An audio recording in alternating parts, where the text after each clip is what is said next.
Hey everyone, and welcome back to Diving Deep into Christianity.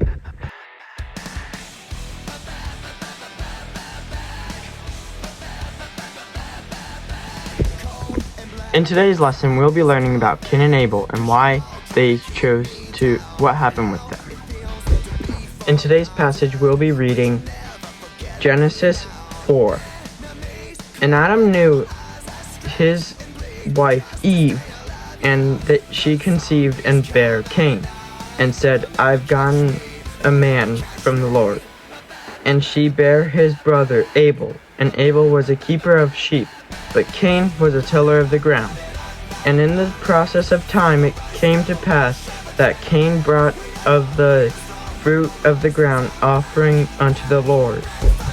So what those verses were talking about were they were saying about how Cain was a farmer and Abel was a farmer of sheep, not of the ground, which is quite different. Another name for that is an agriculturer. Verse 4 says, And Abel he also brought of the firstlings of his flock and of the fat thereof, and the Lord had respect unto Abel and to his offering, but unto Cain and to his offering he had not respect, and Cain was very wroth, which means angry, and his countenance fell. And the Lord said unto Cain, Why art thou wroth, and why is thy countenance fallen? God chose not to pick from Cain's offering because he gave the worst of his fruits, and he had a bad attitude when he gave it to him. While Abel, he had a great heart, and he gave the best of his sheep. That's why God took Abel's offering, not Cain's. Verse 7 says, If thou doest well, shalt thou not be accepted, and if thou doest not well, sin lieth at the door. And unto thee shall be his desire, and thou shalt rule over him. And Cain talked with his brother Abel, and it came to pass, when they were in the field, that Cain rose up against Abel and his brother, and slew him, which means killed him. And the Lord said unto Cain, Where is Abel thy brother?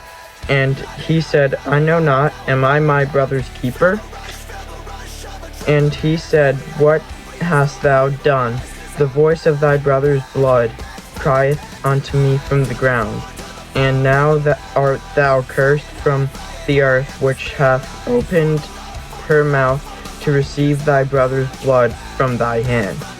When thou tillest the ground, it shall not henceforth yield unto thee her strength. A fugitive and a vagabond shalt thou be in the earth. And Cain said unto the Lord, My punishment is greater than I can bear. Behold, thou hast driven me out of this day from the face of the earth, and from thy face shall I be hid. And I shall be a fugitive and a vagabond from the earth. And it shall come to pass that every one that findeth me shall kill me. And the Lord said unto him, Therefore whoever kills you, Cain, vengeance shall be taken on him sevenfold. And the Lord set a mark upon Cain, lest any finding him should kill him. And Cain went out of the presence of the Lord and dwelt in the land of Nod in the east of Eden. Well, what this is saying is, in this verse, Cain killed his brother, and God had to give justice for that. So he gave Cain a punishment where people will hate him. And then Cain told God, won't people hate me and try to kill me? My punishment is greater than I can bear. And God said to them, then God was saying that anyone that tries to kill him and does kill him, they will get 7 times the amount of the punishment that Cain got, which is worse than what Cain has, obviously. So, in conclusion, Cain had killed his brother after God did not receive his offering because he was very jealous. And God got mad at him for killing his brother and then lying instead of repenting because God gave him a chance to repent. And then after God had gotten mad at Cain, he put a mark on him where if anyone were to kill them, they would get sevenfold of what God gave Cain the punishment for. Can't wait to see you next time in the next video, diving deep into Christianity.